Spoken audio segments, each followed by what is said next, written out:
I were lord of Tartary, myself and me alone, my bed should be of ivory, of beaten gold, my throne. And in my court should peacock flaunt, and in my forest tigers haunt, and in my pools great fishes slant their fins earthward the sun. So, the poem is starting with a beautiful imagination of a kingdom that the poet is actually imagining. And see, the first line of the poem, if we see the grammatical structure also, this kind of sentence comes under hypothetical sentence or imaginative sentences. Okay, imaginative sentence. Here, as we know,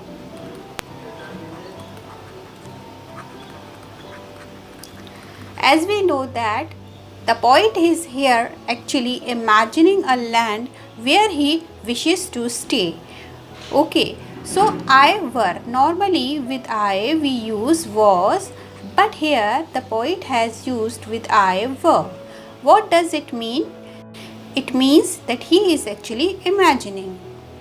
okay देखिए क्या होता है, जब भी कोई imaginative sentence होता है, यानी कि जब हम बात कर रहे हैं किसी एक ऐसी कंडीशन की जहाँ पर जो सिचुएशन है या जो कंडीशन है वो एब्सोल्युटली इम्पॉसिबल है. So when we are actually imagining an impossible condition, in that condition we use verb with subject. Okay, so the poet is saying, if I were lord of Tartary, myself and me alone, my bed should be of ivory, of beaten gold my throne. He is saying, if I were lord of Tartary, अगर मैं Lord होता, master होता या king होता, कहाँ का? टार्ट्री का.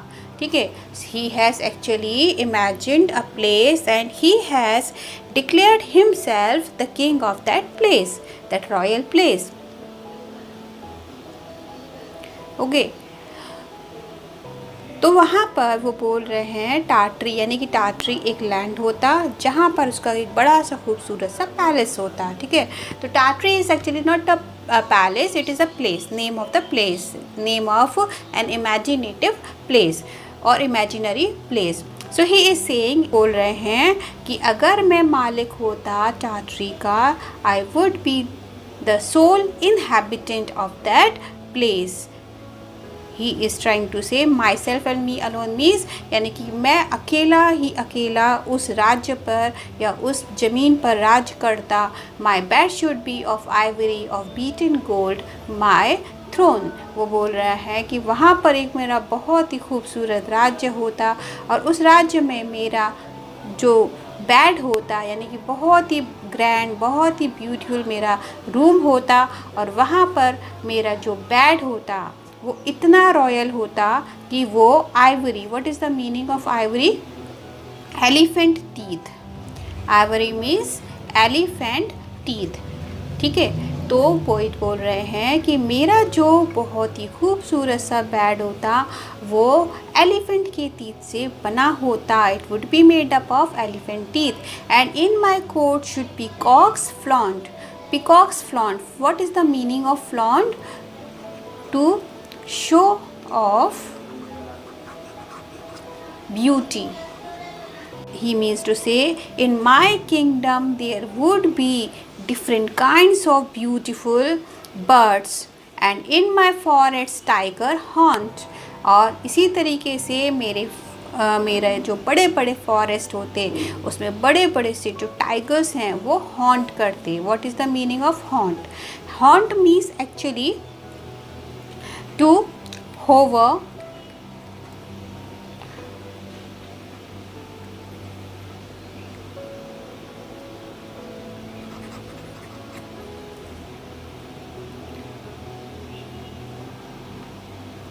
over any object.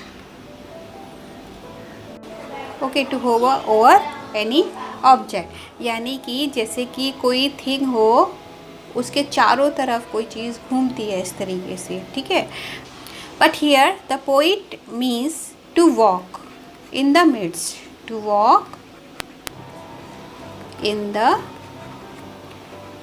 midst of forest. यहाँ पर forest की बात हो रही है ना, तो यहाँ पर जो पोइट है वो ये कहना चाह रहे हैं कि मेरा जो वो ग्रैंड सा प्लेस होता, लैंड होता टाट्री, वहाँ पर वहाँ के जो जंगल हैं, घने जंगल हैं, वहाँ पर बड़े बड़े वाइल्ड एनिमल्स जो हैं वो वॉक करते उन फॉरेस्ट के बीच में. In my pools, great fishes slant their fins towards the sun. Towards means across the sun. Now see how beautifully he is imagining that he is saying he would have a very grand pool over in his kingdom. He is trying to say that he would have a pool over here where beautiful fishes would swim. So he is actually imagining that my beautiful fishes would slant means in inclined position, यानी कि तिरछी जो shape होती है, ठीक है. वो ये बोल रहे हैं कि मेरी जो फिशेस हैं बहुत ही ब्यूटीफुल तरीके से वहाँ पर स्विम करेंगी और उसके बाद जब वो जंप करेंगी they would jump across the sun. Okay, यानी कि मेरे उस पूल में, ये पूरा का पूरा बड़ा सा पूल होगा और वहाँ पर मेरी जो फिशेस हैं वो इतना लॉन्ग जंप करेंगी इन स्लैंटिंग पोजीशन से, ठीक है. स्लैंटिंग यानी कि तिरछी पोजीशन में, और वो यहाँ कर आकर के वापस अंदर पूल के अंदर आ जाएंगी. So he is actually somewhere we can say it is just impossible condition, है ना. ऐसा तो हो नहीं सकता कि सूरज के इतना अक्रॉस वो जंप कर जाए, ठीक है.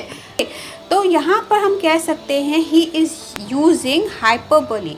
Hyperbole, what is the meaning of hyperbole? You can say it is an exaggerated statement.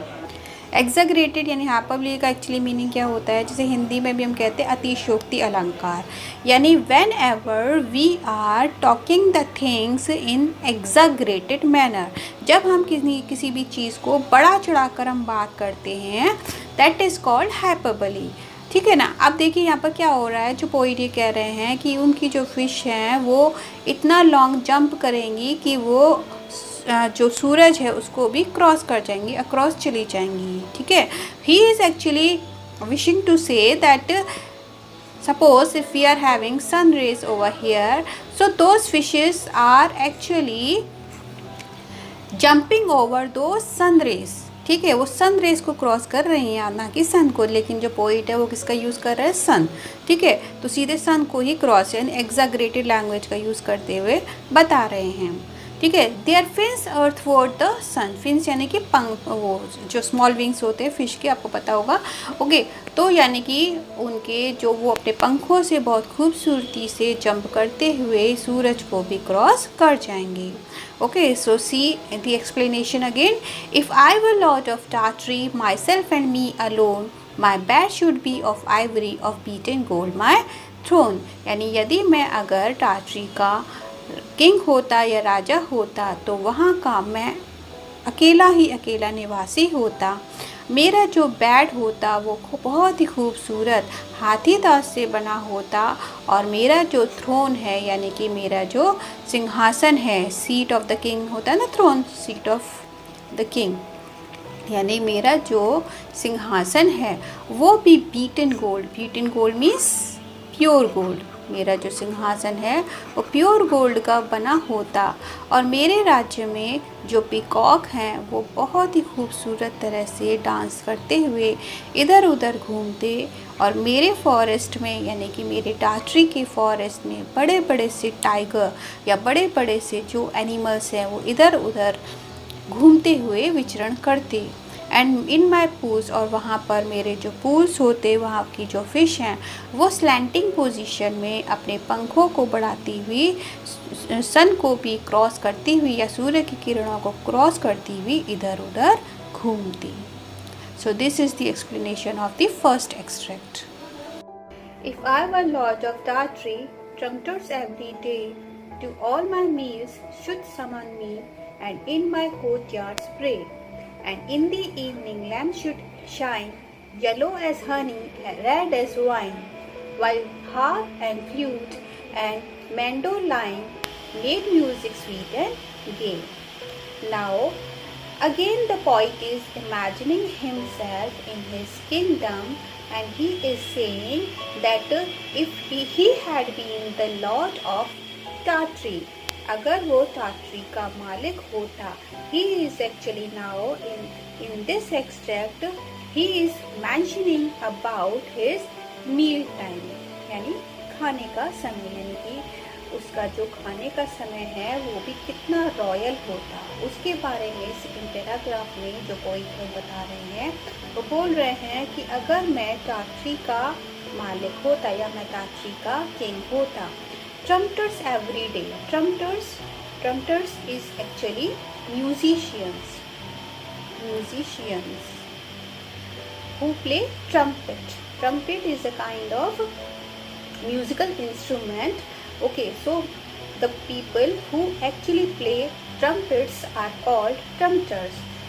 So the poet is saying that my meal time would be so royal that trumpeters would play their instruments to call me for summon. What is the meaning of summon? Summon is to call. यानी कि वो जो ट्रम्पेटर्स हैं वो अपने music instrument, बड़े बड़े से म्यूजिक इंस्ट्रूमेंट बजाते सिर्फ मुझे खाने के लिए, बुलाने के लिए. And in my courtyard's bray, and in my courtyard's bray means bray normally, as you know, it is a harsh sound of the donkey, है ना. But here the poet is actually not mentioning the sound of donkey, he is actually mentioning the noisy sound. He is actually mentioning the noisy sounds of the instruments. यानी कि वो जो ट्रम्पेटर्स हैं वो अपने जो ट्रम्पेट्स बुगल्स को बजाते हुए आएंगे तो चारों तरफ बहुत ही नॉइजी साउंड जो है वो स्प्रेड हो जाएगी. And in the evening lamps should shine, yellow as honey, red as wine. Now the poet is saying that in his kingdom there would be many colors of lamps, many beautiful colors of lamps, and when those lamps would emit its light, they will produce different kinds of light. Like yellow as honey, red as wine. He is actually comparing the yellowish light with honey, with the color of honey, and the reddish light with the color of wine. Okay, here is again the poet is using simile, that is a poetic device. Okay, तो जो poet है वो ये बोल रहे हैं कि मेरे राज्य में बहुत ही खूबसूरत से सुंदर से डिफरेंट कलर के लैम्प्स होंगे, यानी डिफरेंट कलरफुल लैम्प्स होंगे जिनकी जो रोशनी है वो डिफरेंट काइंड्स ऑफ होगी. Yellow as honey, as the colours of honey और the colours of wine, while harp and flute and mandolin made music sweet and gay. Harp, flute and mandolin. Mandolin is actually mandolin, flute or harp, all these are actually the musical instruments. Okay, तो poet है वो बता रहे हैं कि इसी बीच में जब मैं खाना खाऊंगा तो ये जो डिफरेंट काइंड्स ऑफ म्यूजिशियंस हैं वो अपने डिफरेंट म्यूजिक जो है, म्यूजिक इंस्ट्रूमेंट्स जो है उनको बजाएंगे और उनकी सुंदर मधुर ध्वनि के बीच में, म्यूजिक के बीच में, music sweet and gay means happy, यानी वो जो स्वीट सी हैप्पी सी वॉइस होगी उन इंस्ट्रूमेंट की, उन सारी म्यूजिक के बीच में मैं खुशी बहुत ही रॉयल तरीके से अपने खाने को खाऊंगा. If I were Lord of Tartary, I would wear a robe of beads, white and gold and green they would be, and small, thick as seeds. And ere should wane the morning star, and I had done my scimitar, and zebras 7 should drawn my car through Tartary's dark glades. Now, if I were Lord of Tartary, so the poet is saying if he had been the owner of Tartary. Tartary, as I told you, an imaginary land. He has actually imagined a land and he has kept the name of that imaginary land as Tartary. Okay तो उसने अपना एक पूरा एक kingdom बनाया हुआ है imagination में, जिसका नाम उसने रखा है टार्टरी. ओके तो जो पोइट है वो ये कह रहे हैं कि अगर वो लॉर्ड होता यानी कि मास्टर होता, ओके अगर वो टार्टरी का मास्टर मालिक होता, if I would wear a robe of beads. So he is saying I would wear means completely he is imagining. हुआ है जो पोइट हैं वो बोल रहे हैं कि अगर मैं टार्टरी का मालिक होता या अगर मैं टार्टरी का राजा होता, I would wear a robe of beads. Robe is cloth. Robe means cloth. So he is saying white, gold and green they would be. He is saying that he would wear a cloth that would be made of different kinds of pearls and all the pearls would be in color of white, gold और green. Okay, जो भी मेरी dress होती, जो भी मेरे कपड़े होते वो बहुत ही सुंदर सुंदर मोतियों से बने होते और उन मोतियों के जो कलर हैं वाइट, गोल्ड और ग्रीन इस तरह से डिफरेंट काइंड्स ऑफ होते. And small and thick as seeds, और वो जो पर्ल्स हैं वो जो मोती हैं वो इतने छोटे छोटे होते और इतने थिक होते जैसे कि कोई सीड्स होती हैं, यानी कि जैसे जो ग्रेन होते हैं ना उनके जो बीज होते हैं उसके, यानी कि वो सीड्स जो हैं उनके बराबर थिक वो मोती होते. And ere should wane the morning star I would turn my robe and बोल रहे हैं ere. Ere means before. What is the meaning of ere? It is actually an olden English, the meaning of which is before. Ere should wane. Wane means fade और disappear. Fade और disappear. Okay, so he is saying before the morning star disappears, इससे पहले कि morning star disappear हो जाए मैं अपनी जो ड्रेस है वो पहन लूँगा. And scimitar. What is the meaning of scimitar? It is a kind of a small sword actually. A small sword. Okay जैसे कि आपने देखा होगा मोस्टली जो किंग्स वगैरह होते हैं अपने साइड में एक छोटी सी तलवार रखते हैं. ठीक है, तो वो बोल रहे हैं कि मॉर्निंग स्टार के डिसअपियर होने से पहले, गायब होने से पहले ही मैं अपने आप को पूरी तरीके से ड्रेसअप कर लूँगा और साइड में अपनी तलवार भी लगा लूँगा. And zebra 7 should drawn my car through Tartary's dark glades. Glades means forest. Now see the beautiful imagination of the poet, how beautifully he is describing about his Tartary kingdom. He is saying, and his royal life also, he is saying, and zebras. Normally, who draws the car? Car here means actually chariot. Okay students? Car here is exactly means chariot जो होता है ना, रथ होता है. So this is a vehicle that is actually drawn by horses. But here see his imagination, how beautifully he is describing. He is saying my chariot would not be drawn by horses.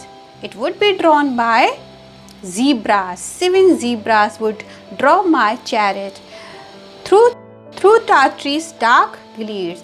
और जो Tartary की जो घने जंगल होते है ना, वो बोल रहे हैं ना मॉर्निंग स्टार से पहले, इससे पहले कि मॉर्निंग स्टार, तो वो बोल रहे हैं कि इससे पहले कि मॉर्निंग स्टार डूब जाए मैं अपने आप को रेडी करके टार्टरी के घने जंगल में उस ज़ीब्रा के रथ पर बैठ करके एंटर हो जाऊंगा. So see how beautifully he has imagined his land and he is thinking that I am the sole inhabitant of that place. See here, you can see here the word, the phrase, thick as seeds. Here the poet is actually using literary device or poetic device simile. Okay, simile. What is actually simile, students? He is comparing the beads with seeds.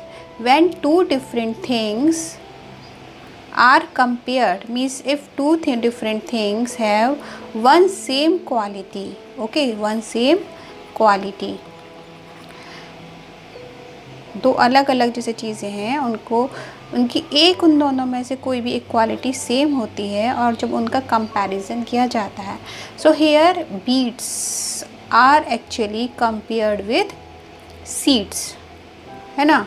Beads को कैसे, यानी कि उनकी quality क्या है, बिल्कुल छोटे छोटे, स्मॉल क्या यहाँ पर क्या है, स्मॉल एंड थिक, यानी स्मॉल एंड थिक यहाँ पर ये क्वालिटी है, ठीक है। तो उस क्वालिटी को एक्चुअली कंपेयर किया जा रहा है, ठीक है। तो दूसरी थिंग ये है कि जब हम उन दोनों थिंग्स का कंपेयर करते हैं उनकी क्वालिटी के बेस पर, तो इसमें हमको इसको पहचानना बहुत आसान होता है। We are getting the words like, as or so in such kinds of sentences. Okay, so when we are having like, as and so in any of the sentence and we notice that two different, that is simile. Okay, तो यहाँ पर क्या है, thick as seed, यहाँ पर simile का use हुआ है। Done here student is to wear. Okay, turn का मीनिंग यहाँ पर वेयर है, ये भी एक गोल्डन इंग्लिश है। Okay, final extract now. Lord of the fruits of the tree, her river silver pale, lord of the hills of the tree, glen, thicket, wood and dale, her flashing stars, her scented breeze, her trembling lakes like formless seas, her bird delighting citron trees in every purple vein. So now in this beautiful extract, in concluding extract, the poet is saying again that if he had been the king of Tartary, अगर वो टार्ट्रे के king होते, lord of the fruits of Tartary, that means to say in his beautiful gardens there would be different kinds of beautiful fruits, and he would be the sole master or sole king of all those fruits or all those trees of fruits. Her river's silver pail, her river's silver pail. Silver pail here means absolutely clear, यानी कि clear as we can say कि वो जो वहाँ की जो नदियाँ बहती, silver pail. First of all, he is comparing the color of the water of the river with silver pale color, यानी कि silver color की, यानी कि वहाँ पर जो नदियाँ हैं वो इतना सुंदर तरीके से बहती जैसे कि चारों तरफ सिल्वर ही सिल्वर। पेल मीन्स फेडेड, पेल मीन्स फेडेड, यानी कि फेडेड सिल्वर कलर की जो खूबसूरत सी नदियाँ हैं वहाँ पर बहती हुई दिखती। यहाँ पर पेल सिल्वर से कहने का मीनिंग उनका ये है clear water. Okay, clear water, यानी कि जो नदियाँ होती वो प्योर क्लियर वाटर से बहती हुई दिखती और उन सारी नदियों का मैं अकेला मालिक होता। Lord of the hills of Tartary, glen, thicket, wood and dale. Glen, glen का मीनिंग क्या होता है, what is the meaning of glen? These are actually narrow valleys. So he is actually describing the geographical part of his imaginary land Tartary. He is saying that in his kingdom there would be different kinds of beautiful valleys. Thicket यानी कि बड़े बड़े से जो bushy trees, okay, bushy trees, बड़े बड़े से घने जो जंगल हैं, घने से पेड़ होते। wood again forest, wood means again forest, यानी कि and dale is again valleys, okay, और valley, okay। तो जो पोइट है वो यहाँ कह रहे हैं कि टार्ट्री जो मेरा किंगडम होता, वो जो मेरा इमेजिनरी किंगडम होता, जो एक्चुअली में रियलिटी में अगर होता, तो वहाँ पर बहुत ही खूबसूरत जो हिल्स होती, उन हिल्स के बीच में बहुत ही बड़े बड़े घने जंगल होते, बहुत ही खूबसूरत वैलीज होती. Okay, her flashing stars, her scented breeze. Now see, the poet is using again her rivers, her flashing star, her scented breeze. So her, for whom her is used by the poet? He is using her for Tartary, actually Tartary. Okay, like Tartary, he is imagining Tartary as a woman. Like हम अपनी country को Motherland कहते हैं ना. Okay, Motherland. तो हमने क्या किया कि एक धरती है उसको हमने इमेजिन किया, यानी कि पर्सोनिफाई किया. ओके, तो ये भी एक पोइटिक डिवाइस होती है, पर्सोनिफिकेशन. ओके, इन पर्सोनिफिकेशन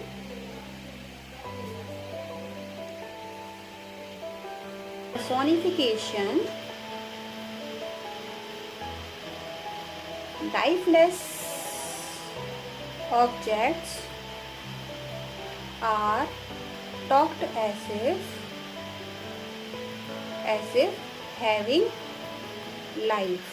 Okay, तो personification का मीनिंग क्या होता है? When we are talking about lifeless things as having life, निर्जीव वस्तुओं को जब हम जीवित मान करके बात करते हैं, उस पोइटिक डिवाइस को हम पर्सोनिफिकेशन कहते हैं. ठीक है, तो यहाँ पर वो पोइट है, बोले हर रिवर्स. ओके, हर फ्लैशिंग स्टार्स, इसका मीनिंग टार्टरी के, यानी कि टार्टरी जो मेरी मातृभूमि होती, तो वहाँ की उसके जो जंगल होते वो बहुत ही घने होते. And her flashing stars, her scented trees, her trembling lakes like formless seas, her birds lighting citron trees in every purple vale. तो उसके जो बहुत ही खूबसूरत घने जंगल होते और खुला आसमान होता, वहाँ पर बहुत ही सुंदर से फ्लैश करते हुए स्टार्स क्या करते, ट्विंकल करते, चमचमाते, और बहुत ही खूबसूरत. सैंटेड मीन्स फ्रेग्रेंस, यानी full of fragrance, full of fragrance, यानी कि वहाँ पर जब हवा बहती तो बहुत ही खूबसूरत, बहुत ही खुशबूदार फ्रेग्रेंट हवा होती. एंड हर ट्रैम्बलिंग लेक्स, और वहाँ पर जो लेक्स होती वो बहुत ही ट्रैम्बल करते हुए, बहुत ही शिवर करते हुए बहती, यानी कि कल कल करते हुए बहती. Like formless sea, formless sea here means clear sea, यानी कि वहाँ की जो नदियाँ होती, जिस तरीके से जब समुद्र बिल्कुल साफ होता है, वहाँ पर बड़ी बड़ी लहरें नहीं उठती हैं, फॉर्म नहीं उठती है, ठीक उसी तरीके से वहाँ की बहने वाली जो नदियाँ होती वो बहुत ही क्लियर होती, साफ होती. हर birds डिलाइटिंग citron trees in every purple veil. See, with the imagination we can imagine that how much the poet is actually appreciating the nature. Okay, we can say the poet is actually great admirer of nature. Okay, so he is saying citron tree like lemon tree. और मेरे राज्य में बड़े बड़े से खूबसूरत से बहुत सारे सिट्रॉन ट्रीज होते जिस पर बहुत सुंदर सुंदर बर्ड्स होती, डिलाइट करती, डिलाइटिंग यानी कि हैप्पी, ठीक है, यानी कि खुशी खुशी उस पेड़ पर रहती. इन एवरी पर्पल वेल, और वहाँ पर purple well, well is again valley. Okay, well is again valley. So now purple veil here means purple when the sun releases its light or emits its light, like we can say this is hillside. Okay, so sun is releasing its light, that is purple light. Okay, तो उस purple raise की वजह से जो पूरी की पूरी जो वैली है वो किस तरह कलर की दिख रही है, पर्पल कलर की हमें दिखाई दे रही है. तो वही बोल रहे हैं पोएट, उन पर्पल पहाड़ियों के बीच में बहुत ही खूबसूरत से जंगल होते, सिट्रॉन ट्रीज होते, वहाँ पर different kinds of beautiful birds जो हैं वहाँ पर आती और रहती, और वहाँ बहुत ही खूबसूरती से वो अपने मधुर संगीत से चारों तरफ उस जंगल को भर देती. Okay, See again, Lord of the fruits of Tartary और रिवर सिल्वर पेन, यानी अगर मैं टाटरी का किंग होता तो वहाँ पर जितने भी फ्रूट्स के जो भी जंगल हैं या पेड़ हैं, मैं उन सब का सोल मास्टर होता, अकेला मालिक होता। और बहने वाली वहाँ पर जो नदियाँ हैं, यानी बहती हुई वहाँ पर जो नदियाँ हैं, उनका जो कलर है वो सिल्वर फेडेड कलर होता, यानी कि बहुत ही साफ़ सुथरी नदियाँ बहती और मैं उन साफ़ सुथरी नदियों का अकेला मालिक होता। और वहाँ की टाटरी की जो पहाड़ियाँ हैं, मैं वहाँ का भी मालिक होता, जहाँ पर बहुत ही सुंदर नैरो वैलीज, बड़े बड़े घने जंगल, बड़े बड़े पेड़ या जंगल या फिर वैलीज होती, मैं उन सब का अकेला मालिक होता। और मैं उस आसमान का, यानी कि टाटरी के ऊपर जो आसमान होता, जहाँ पर बहुत ही सुंदर सुंदर जो स्टार्स जो हैं वो ट्विंकल करते, टिमटिमाते, और वो सारे सुंदर जंगल जहाँ पर बहुत ही खूबसूरत खुशबूदार हवा बहती, और वो सारी की सारी लेक्स जहाँ पर शिवर करती हुई कांपती हुई लहरें बहती, और सुंदर सी नदियाँ जो पूरी की पूरी क्लियर होती, जहाँ पर सिट्रॉन ट्रीज होते और उन सिट्रॉन ट्री के ऊपर सुंदर सुंदर जो बर्ड्स हैं वो घूमती आकर के रहती, चिरपिंग करती और खुश रहती। और उन सारे पर्पल वैली के बीच में, उन घाटियों के बीच में ये सारे के सारे जो से नज़ारे होते वो सब मेरे होते, वो सारी की सारी चीज़ें मेरी होती। So this is the final extract of the poem टाटरी।